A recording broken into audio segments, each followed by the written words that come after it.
Hello, we are here again with another lesson on organic production course. In this lecture we will deal with soil fertility management.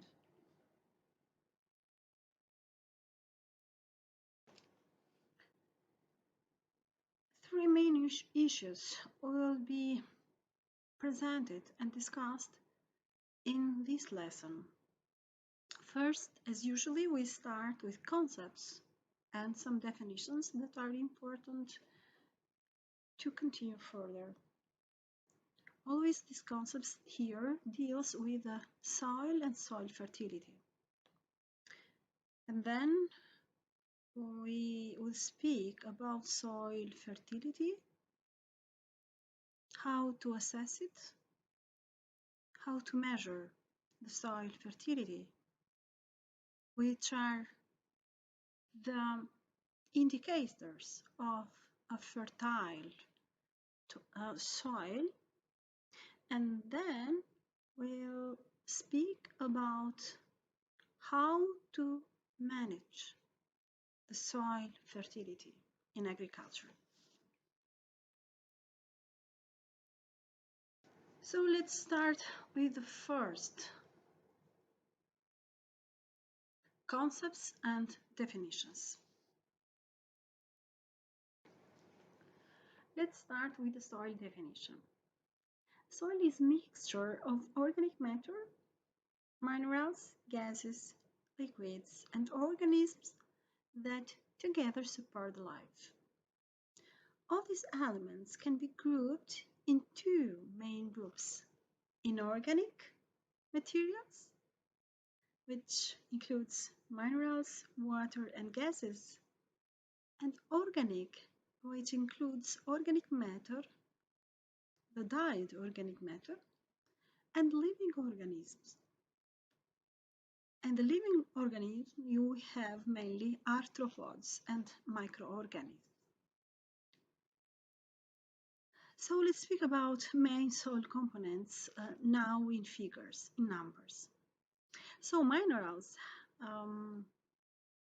assume to be about 40 to 60% of the soil, water 20 to 50%, air 5 to 10%, and organic matter 1.5%.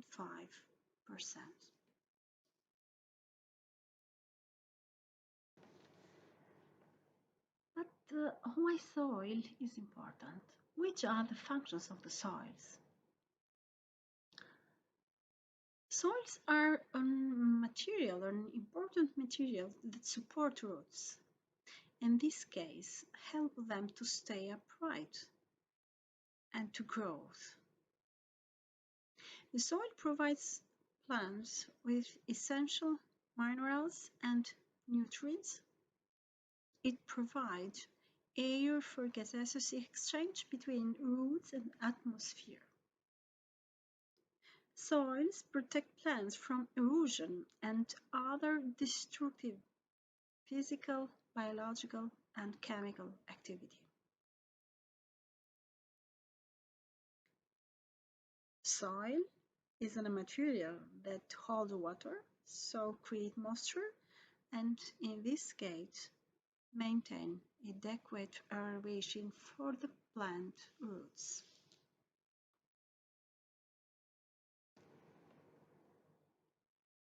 How can we distinguish different soils? Are the soils all the same or they are different?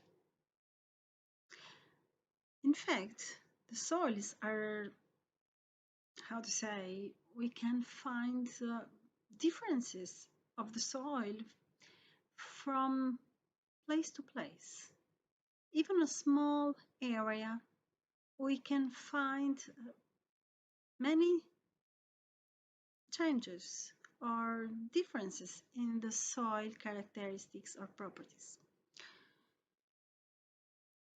For this reason, we have to know these properties in order to assess different soils and based on that, to assess if soil is suitable or not suitable for a species of plant.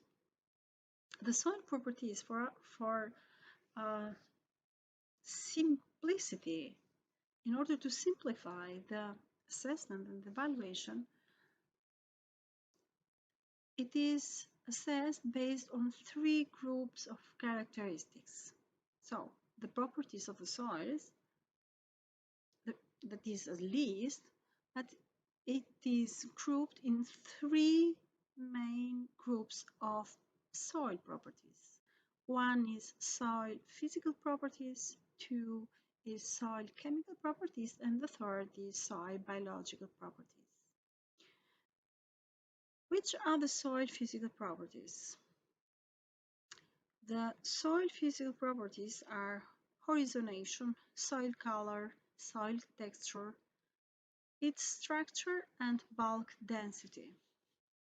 Speaking about soil chemical properties, we can speak about cation exchange capacity, mineral content, salt content, soil reaction or pH, and carbon content that is very linked to organic matter. What about biological properties? The important biological properties of the soil are mentioned three properties: soil biodiversity, the presence of plenty of beneficial organisms, and low pest pressure. These are the biological properties of a good soil.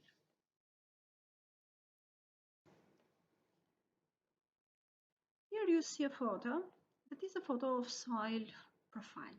But what is a soil profile? A soil profile is not other thing than different layers of the soil that are in the vertical profile. These layers of the soil are visible even by free eye. They are typically parallel with the ground surface. Here you have the example of a deep soil where you see most of the horizons of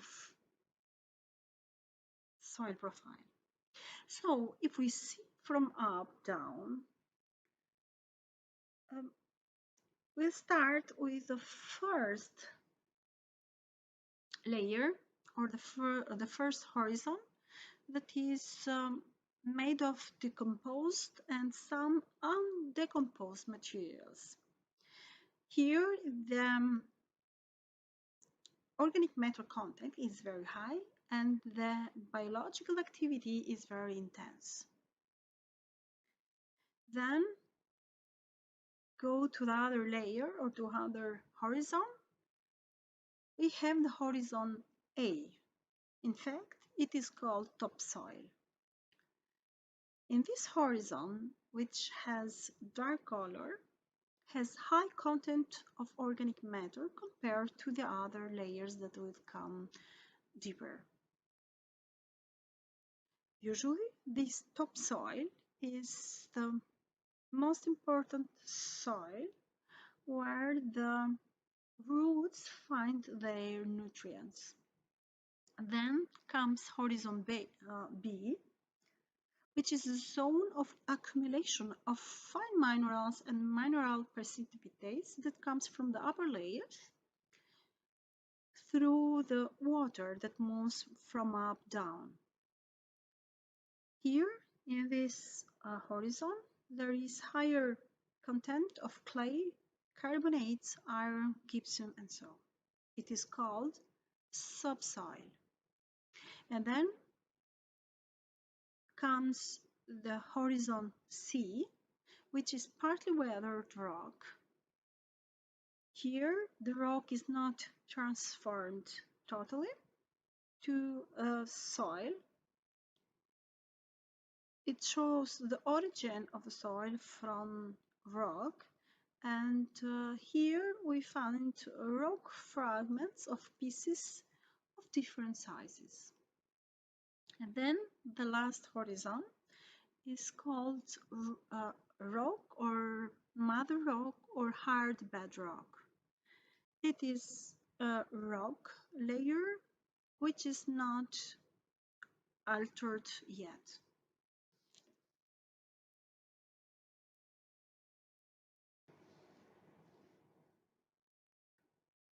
Here you have again a photo that is showing what I explained in the previous slide.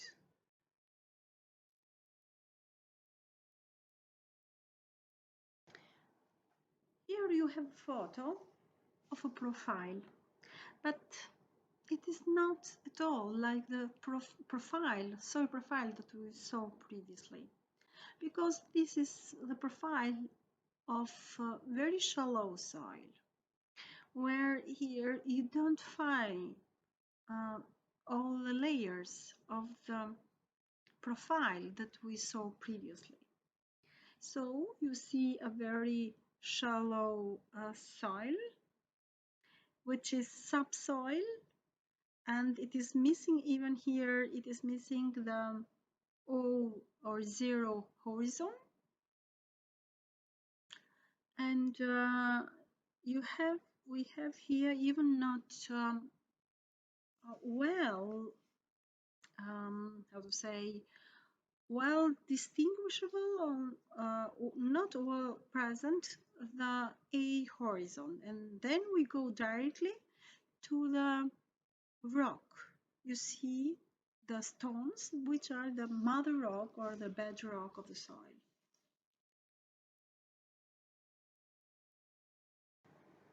And contrary to the previous photo, here there is a photo of a soil profile in a deep soil. As you see, the soil here is deep till 2 meters. That is not always usual to other soils. In the next part, we will continue again with the soil fertility properties, and exactly we'll continue to speak about soil color, which is very linked sometimes not only with the origin, with the origin rock, but with all the processes of soil formation. And it is one of the even indicators for classification of the soils. Till the next time, have a nice time and good study.